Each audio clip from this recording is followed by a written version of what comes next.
If we were to accept that our world had been visited by beings from outside our solar system, then we must ponder the question, how long has it been going on? We generally think of the UFO phenomena as being an aspect of the modern era. But is this really the case? In fact, if we look back through history, we find many examples of people having experiences that we could liken to that of a UFO encounter.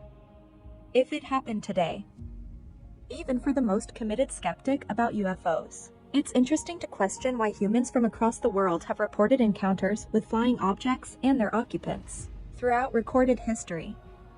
Possibly one of the earliest recorded sightings of flying craft and their occupants comes from a staggering 6,000 years ago, in ancient India. The Vedas is a large collection of religious texts originating in ancient India and written in Vedic Sanskrit.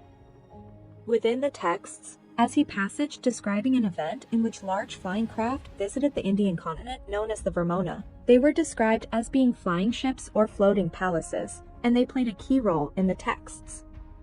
In 1933, Alberto Tully, a director of the Egyptian section of the Vatican Museum, was traveling around Cairo when he stumbled across a merchant selling what appeared to be an ancient papyrus, a type of thick paper that was used for writing and painting on.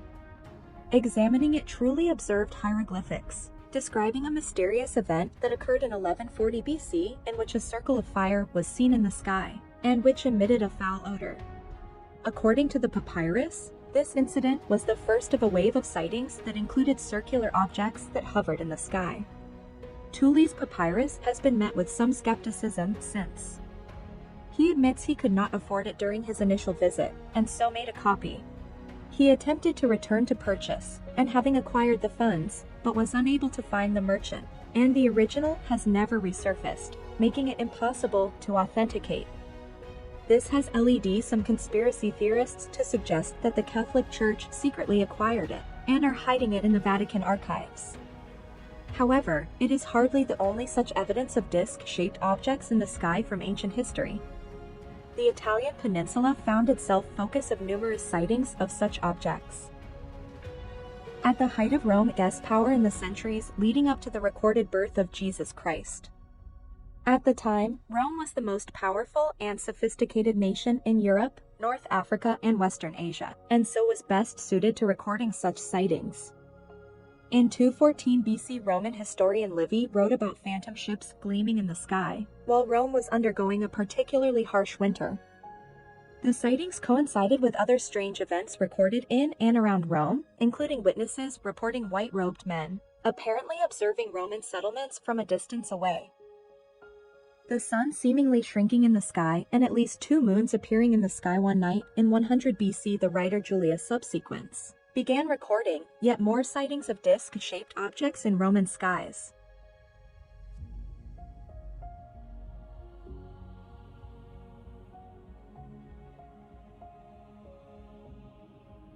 Nine years later, he brought up yet another sighting as the empire stirred on the eve of a major conflict.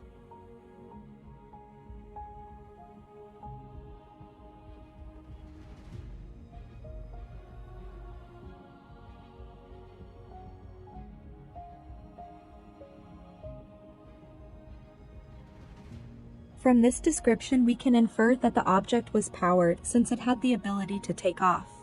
This also dismisses the possibility it was some kind of meteor crashing to Earth. We can also conclude that the object was solid, since Julius said that the disc-shaped craft obstructed the sun as it flew away. In the 20th and 21st centuries, flying saucers are so ingrained into popular culture thanks to books and movies that it would be easy for someone to convince themselves that they have seen one when there is more earthly explanation, or they may simply be fabricating it. So why then would a Roman writer who lived 2,000 years ago find himself reporting on such a sighting? Many researchers have now come to the question whether a number of the accounts recorded in the Bible before and after the birth of Christ had some UFO connection. As there are numerous descriptions of encounters with objects and beings that bear striking similarities to modern UFO encounters. Understandably, such encounters were interpreted as religious experiences, with the witnesses perceiving the beings and their craft as being angels or some other emissaries from the heavens. Consider this passage from the book of Ezekiel. In the Old Testament of the Bible, I looked and I saw a windstorm coming out of the north, an immense cloud with flashing lightning and surrounded by brilliant light. The center of the fire looked like glowing metal. Within this description, we can already see several hallmarks of a classic UFO encounter.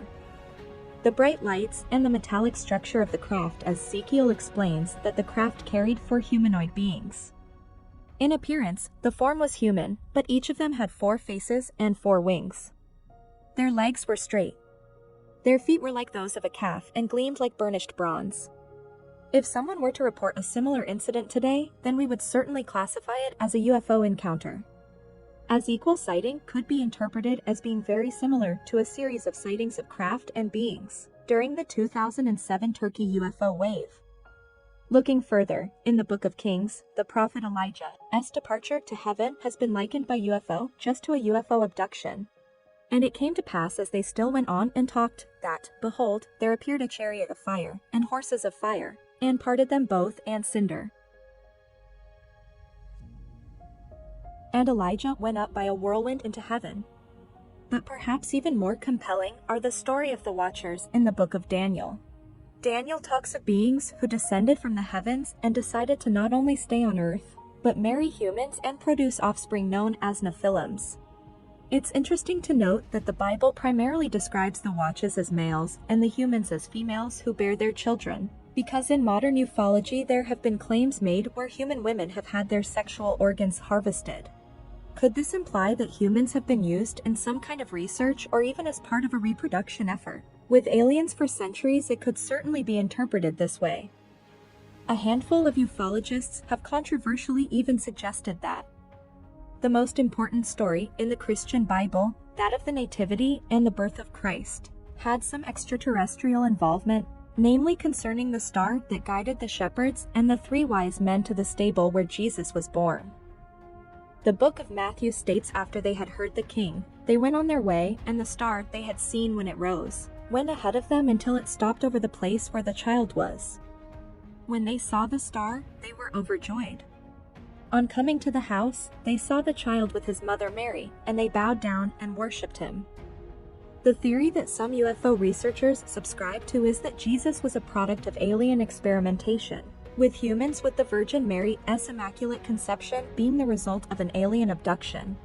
The UFO not then guided the 3 wise men and the shepherds to the barn where he was born, either deliberately or perhaps unintentionally.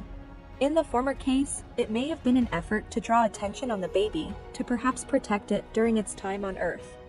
Or in the later case, they were simply observing the birth of their hybrid, and this attracted the attention of both groups. Obviously, this is speculation by some UFO believers, and of course believers in Christ. Divinity would argue against such speculation. It does raise an interesting question, however, can you be a Christian and believe in UFOs at the same time? If you answer yes, then ask yourself, can you be sure that aliens aren't included in at least some of the Bible's accounts? For if God created man, then surely he created life elsewhere in this incredibly vast universe.